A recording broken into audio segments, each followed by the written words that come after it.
What's going on, guys? It's Danny from Slow Restoration, and today in the shop we have a Jeep.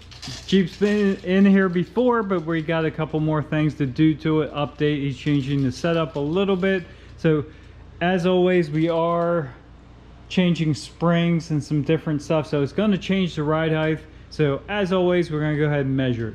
Passenger side corner, we're going to go to the ground, right through the center of the wheel. And if we sight up right through there, it's 43.5, right to the top of that flare. We'll call that 43.5 driver's side, 3.5 in the front driver's side. So this side's a tiny bit down, so we're going to call that 43. These are aftermarket flares, so if that's pushed down a tiny bit, that could explain that. 43.5 all the way around except for this front passenger side, and that's 43. So it's pretty much, we're installing another lift kit on this thing, with the exception of a couple items because this is obviously already lifted. But we're swapping out the springs front and back. We have a track bar bracket, a heavy duty one on for the rear. We have some sway bar end links for the rear, and also we have this heavy duty track bar for the front.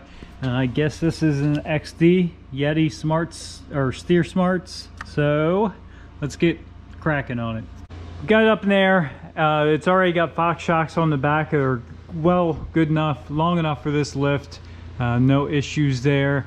Again, this is already lifted, so we will have to take some of these aftermarket parts out. There's a bolt-in spring retainer at the bottom, and that might be a little tricky because that kit comes with a special wrench to go up inside this axle tube on the front side here, so we'll have to get creative to get that out, but we'll tackle that. Now the new springs are quite a bit different. These are a lot larger diameter, overall coil diameter, and these look a lot more like the front spring, but these are Rock Krawler, and it's RK02002, which is a 3.5 inch lift spring for the back of a JKU. And again, this has been on here for a while. This Jeep's been lifted for a while now, and with a couple off-roading trips, this stuff gets pretty crusty, so definitely give yourself some extra time to get these bolts apart, and we may have to cut some stuff, but we'll get them out. Once we get this bracket off, get the track bar loosened, then we'll tackle this side. It should allow this side to come pretty far down, especially with these aftermarket Fox shocks. Hopefully we don't have to disconnect that, but we'll get that side in, then we'll tackle this side. Just pay attention to your brake lines, make sure they don't pull too tight. These have already been relocated, so we should be fine with that too. And again, we are doing aftermarket end links for the rear here. That spring removed, we got that bracket removed, spring removed. We did undo the shock because it is not long enough. Hopefully it is long enough for this lift, but it's not long enough to get the spring out, so we definitely had to take that out. Springs are now side by side, and you can see the drastic difference. This is supposed to be a progressive ride shock. I think it's actually triple rate. Top thirds one rate, the center is another, and the bottom section here is the third rate of the spring. So very different technology. This one, like I said, is a lot bigger diameter overall, the coil wise. Not the coil itself is physically, but the wind of the coil is a lot bigger diameter, and the height. So this is only, I think, a 1 inch taller spring than this, but that's way higher than 1 inch. So we'll get it in there and we'll see what the ride height is after we're done. We're gonna swap that isolator back over and try and wrestle that spring in. This one was a little bit tight to get out, so I don't know how that one's going to go in. Got both those springs in. It was a little bit of a fight. Definitely have to disconnect everything. Of course, we have the shocks reconnected now. Whenever these are lifted, they really should be popped out of these brackets. These were left in from a long time ago, and we had to pop them out to give enough drop on the axle.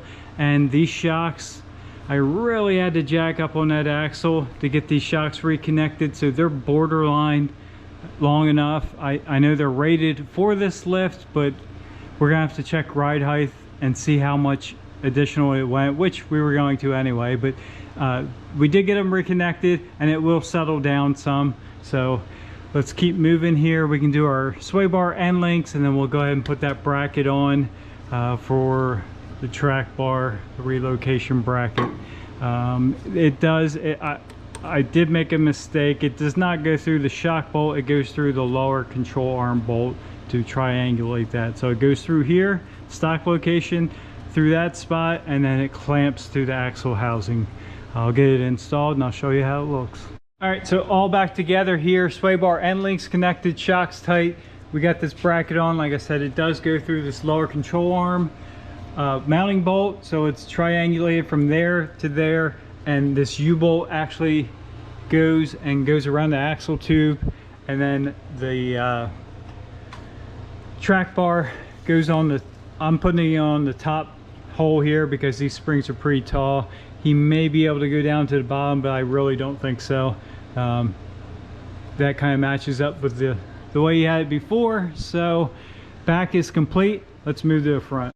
So the front, we have a matching set of front springs. Again, they're triple rate springs from Rock Krawler, I believe. Yeah, Rock Krawler.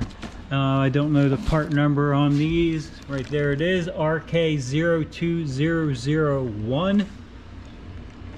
And we also are going to put this adjustable track bar with, which is super beefy, and that is from XD Yeti Smart Steers, or Steer Smarts. Must be dyslexic here. So obviously this goes together fairly easy. You have the big giant adjusting sleeve that goes in between this piece and this piece, and then these giant clamps. Pinch down on that to hold your adjustment. So let's get the front apart. We'll get them springs in. That's probably going to be a chore because one, they're big, and two, it's got these spacers. So it's got a lift spring and a spacer lift in the front, which is a little annoying to work with because it pushes that bump stop so far down. So we're gonna have to take all that apart again. I think it's got the Terraflex extensions on there, and we need to get that spring out. So first things first, we're gonna just completely remove our track bar since we're replacing it, and then we will take the lower shock bolts out here, put our jack under here, and see what kind of articulation we can get, or axle drop, so we can get that spring out. So all that unhooked, we have our shocks unhooked. Don't forget to take, there's a 10mm bolt, undo your brake line so you have plenty of travel both sides of that. And we do have our track bar completely removed, and we have a lot of drop here, so this spring will come right out. I have to wiggle it off that extension. This side's a little tighter. The vent tube, it shouldn't really be holding it, but we'll have to pry this side down a little bit more. The spring's loose, but we need to get it out of there. So I'll get them off and I'll let you know how difficult those new Rock Krawler springs are to install. Got the springs back in, shocks reconnected. We're all good there. I did end up having to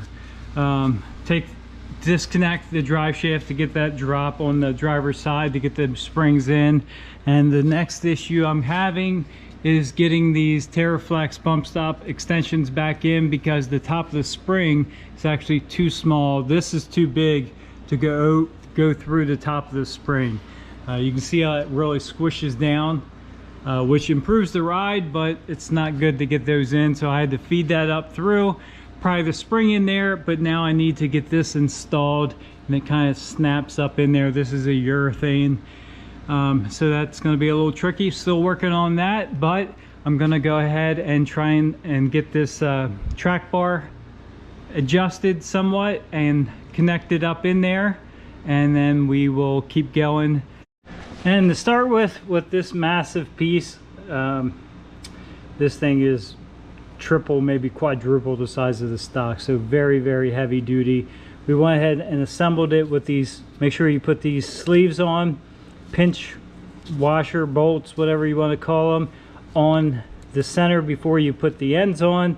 Thread the ends on, and I just started each end, and then I held that and just spun the center, so we're threading equally side to side. And then to start with, we're actually going to do the same length as the stock here, because that's the way it was set up before.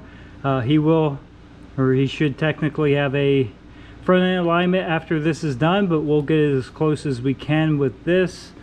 And just the raised ride height, he really should have a front end alignment. So to start with, like I said, we're going to go with what this bar is and then adjust from there. Just ran my bolt through, adjusted this until that bolt goes through. So right now we're back to the same length. We're going to go ahead and throw that up on. So we got it loosely slid in place here, top bolt through, the nut on the back side loose. And as you can see, we're quite a bit off, but that's because when I pulled that bolt out of the original one, it did move. So we need to actually, probably the easiest way to do this is lower the truck down, or the Jeep down, and we'll get closer just by lowering it. We'll see how close we are, but we can also take and turn the wheel, and it will move the axle side to side, because the steering, it's just the way it works. And we'll line up that hole, get our bolt through, and then we'll you want your steering wheel to be centered and the axle to be also centered under the Jeep. So guess it's time to lay it down, and we'll get a ride height at that. Well, I can already tell that made a huge difference. So definitely more than an inch we went up. Let's go ahead and get a measurement. All right, you remember before in the back, right off the center, or right through the center, right off the ground, we were 43.5. We are now 46.5. That's crazy. That went way up. We'll check the other side here just for consistency, but I'm sure it's probably the same. Yep, very, very close. And the front here, we're about 46 in the front now. And this side's probably still going to be a little lower. I have a feeling it's the fender flare that's off. Yeah, so we're like 45.25 or so. Big difference with these springs. Now, of course, they will settle some. They're brand new. We just set it down 5 minutes ago. So let's see how close we are. As you can see, that hole is already starting to line up. So just a little bit of movement, we can get that bolt to go through, and then we can see how straight our wheel is. All right, we got that bolt in. I went ahead and reconnected the sway bar end links.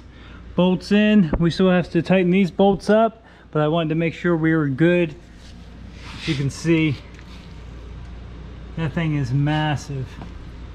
So it should solve any issues he has with death wobble, or any issues on the front end with that bar on there. So let's go ahead and we'll put it back up in the air and tighten everything up. Wheel is straight, alignment looks okay. Like I said, it will need a front end alignment. So let's finish this thing up. And with that back up in the air, 130 foot-pounds both ends of the bar. These clamps, 70 foot-pounds. Well, there it is outside. Of course, the battery went dead, and I just did not have time to get another one. So we finished it up, backed it out, and this is the new ride height. I do like these springs. You can actually see the different segments in them. Everything looks really good.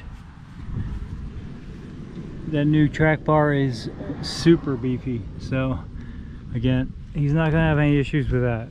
All right, guys, that wraps that up. Thanks for stopping by. Have a good day.